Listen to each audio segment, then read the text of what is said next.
In this video, I'm going to show you how to undo in REDCap. So there's actually no native undo button, such as like Ctrl+Z on your keyboard or something like that. However, you can still kind of undo by manually doing it, okay? So let me show you the easiest and quickest way.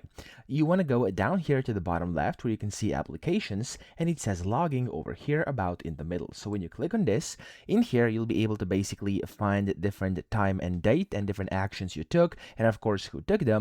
And then you'll be able to kind of see what changes were made, and you can find the previous values and then manually re-enter the data to actually go back and undo. Now, I'm aware this is not the most convenient thing you can do, but still in here you'll be able to see like everything and all the actions that you've taken inside your of course project, and of course with all the users. So that's the best way to do it. You can just see basically list of data changes, and if you didn't like anything, you can just go ahead and go back to that specific part, and of course see what action was done and just go back to the previous thing. Okay, so that's kind of the best way to undo. Other things are not possible, and I hope this video helped you out. If it did, please subscribe to the channel and help me out as well.